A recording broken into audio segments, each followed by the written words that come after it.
All right, welcome everyone. This is Revenue Roadmap, where we talk about driving revenue and increasing profits in local businesses. I'm Anthony Karls, president of Rocket Clicks, and today I am with JP Vanderlinden.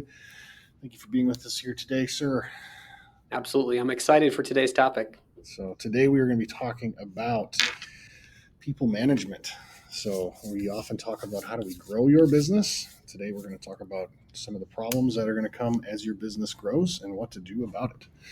Before we get into that, though, JP, I got a question for you. Go for it. So if you could go back in time and give yourself one piece of advice to your younger self before you stepped into your first managerial role, what would it be and why? Oh, that's a good one. I think probably the biggest advice I would give is ask more questions. The earlier I was in my career, the more I suffered from that old Dunning-Kruger effect. I was convinced I knew the answers, and the deeper I've gotten, the more I've realized the less I know the answers. And so asking more questions, leading with curiosity, almost always a better outcome. Yeah, seeking to understand versus you already know. It's good advice. All right, so we're, like I preluded to a couple seconds ago, we often talk about growing revenue here on Revenue Roadmap. As we successfully do that with the businesses we work with in our business and the other businesses we've experienced, new problems pop up. Guess what? Your business has now changed. You're a little bigger, your org looks different. And typically where problems pop up are where you didn't want them to, which is internally. You used to have a problem with my constraints external. I don't have enough leads. Get me some more leads. Oh, cool. I got leads. Now I'm turning them into sales. Now my revenue's going up. I need more people. And some of the people that I have might be frustrating me. What's going on? New problems all over the place. So tell me a little bit about kind of what the core of this issue is and your experience and kind of how you think about this. Yeah, so a lot of times we end up in a situation where, as leaders, we never planned or set out to lead a bunch of people. We got excited about solving a problem. We got excited about building a product. And next thing you know, we were, leading 10, 20, 50, 100, 200 people kind of by accident. And so we fall into this situation where we see the same kind of problems over and over. It's kind of the same set of three problems we see over and over in these businesses, and they're all stuck around this idea of leaders who are leading people when they thought they were really going to lead a business, and it turns out that for most professional service organizations, those are the same thing. Yeah, it keeps popping up. Nice. So yeah, what are, you said there's three things in your experience. So what are those? Let's talk about that. So the three manifestations of this are one, I just have no idea what's going on with my people, right? This is like, I don't understand like why they're doing what they're doing, why they're behaving this way, why they're not doing what I expect. I'm just completely confused. The second scenario is I really have set things up to where like my people can grow and take on new challenges and opportunities and rise in the business. And like, I really want to kind of promote from within. Unfortunately, my people aren't growing, or like maybe just a small handful of them. A couple are doing great, but most people just kind of exist. And I'm really frustrated by why they're not as driven and excited as I am. And then the third scenario is my people are growing, which is fantastic. But every time they grow and develop and become better, they leave. And I keep having to like hire and start over again versus this person I just poured all this time and energy into. I'm super frustrated because all my investment keeps walking out the door and I don't know how to solve it. So it's usually one of these three variants is kind of where it pops up, which is funny because all three variants basically come from the same core issue. Yeah. It's really funny too. Like a lot of entrepreneurs, as they build their business, they actually get surprised by the second one more often than not, which is why aren't they as passionate about this as I am? It's like, that's not, your expectation shouldn't be actually that they're as passionate about it as you are. You started a business, took a big risk, spent a lot of time away from your family to build this business. That's not what they're doing. They didn't choose to take a big risk and spend a lot of time away from their family. They chose to go into the marketplace and trade their time for money and do a value exchange. But that doesn't necessarily mean they're as excited about it as you are. If you want to solve that problem, that's really on you. You need to inspire them, light the fire within them, instead of just expecting that that's going to come, because that's usually a pretty hard reality to face, and it's a hard look in the mirror sometimes you have to make. It's like, All right, I'm in the real world. I should expect this. This shouldn't be a surprise to me, but it is. So it's just interesting that you bring that up because it's one I think a lot of us deal with, a lot of entrepreneurs deal with. All right, so you said they all relate back to a couple core things. So let's talk about those. So what are those? What are those core things, and what do we call them here at Rocket Clicks? How do we talk about them? Yeah, so there's kind of these two interactive behavioral systems. So we refer to them internally as employee engagement and employee maturity. So employee engagement is the way the organization behaves and their systems for supporting and encouraging growth in team members. This is very much an external thing. It's the organization behaving in a way to the employee. The employee maturity model is the path and process for that employee to go and execute their growth. And you need both systems because lack of one or the other is how you end up in those three problems. If you have neither one, you're in scenario one where you have no idea what's happening. If you have only an employee engagement system but no maturity model, that's where you get the growth where people leave. And if you have the maturity model where people can grow but no engagement, that's where you end up with stagnation, where people in your organization aren't growing because there's a path before them but no encouragement to move down that path. Yeah. So let's talk some specifics. So what's included in the employee maturity model? What does that look like? Like what for those of us that aren't part of Rocket Clicks or been in that system before, what is that? What are some nuts and bolts? What does that mean?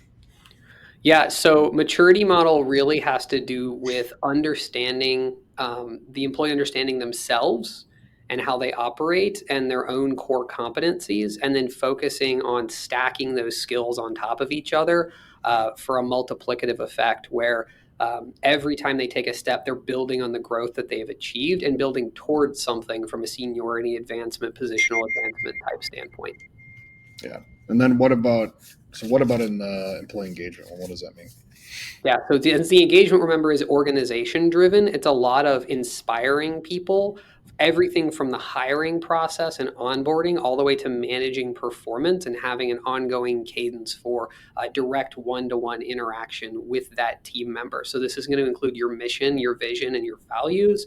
It's also going to include how you do coaching, how you do hiring, how you do performance rewarding, as well as performance correction when you have somebody who's going off the rails. So this is what people mostly think about when they think of like performance development. But again, if you just have that without the path for someone to walk down for that skill stacking, you really only have half the picture, and you end up getting a weird result you're not planning for.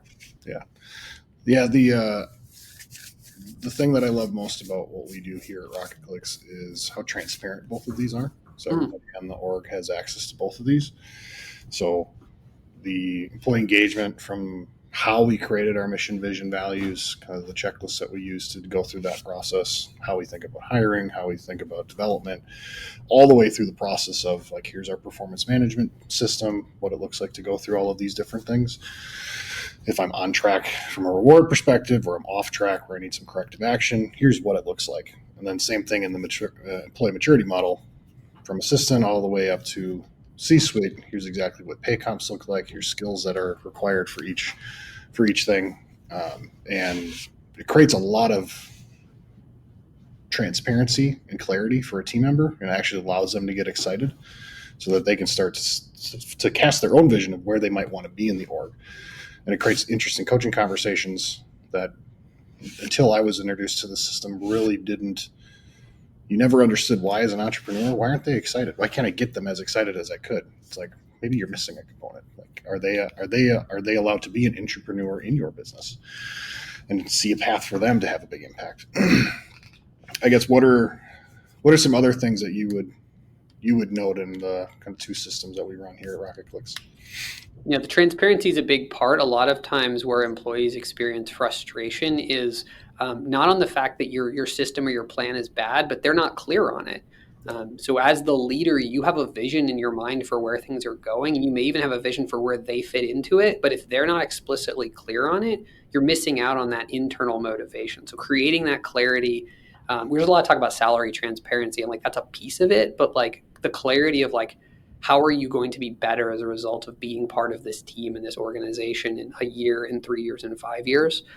That's super valuable because it really allows them to own their journey And so they're not reliant on you for growth. You're just kind of along the way coaching them and encouraging them, but they're owning it, which gives them a ton of autonomy and responsibility, which, top performers really appreciate and enjoy. So it attracts the right type of people. Yeah. How do you feel like this impacts kind of your A players you have on the team, B players, and C players that might exist on a team? So one of the surprising things I think is that A players kind of grow regardless of where they get planted. They kind of just make greatness happen just from an innate sense of kind of who they are, right? It's the question of like, if Michael Jordan had gone to a different college, would he still be Michael Jordan? Like, probably, because that's just kind of like who he was. But not all of us are blessed to have a whole organization full of those top performers. And so the interesting effect here is, outside of maybe the 80-20 situation where 20% are going to shine no matter what. Having these systems in place really helps the bulk of everybody else. They help your folks. They kind of pull the middle up. If you think about a curve, right? The bell curve, it kind of pulls the middle up, which allows you to identify, those very reliable kind of folks who are going to make sure all the things run on time the way they're supposed to. It helps them a lot. It also helps you kind of pull out those, the bottom 20% where it's like, hey, this group, they're not excited about what we're building or doing. Those people who can maybe hide inside your organization if you don't have a system like this, it kind of shines a light on those moments, because there's probably something out there they would be really excited about that they can go pursue, and it lets you make sure that everybody on your team is at least bought in on, again, back to mission, vision, values, aligned on where you're going.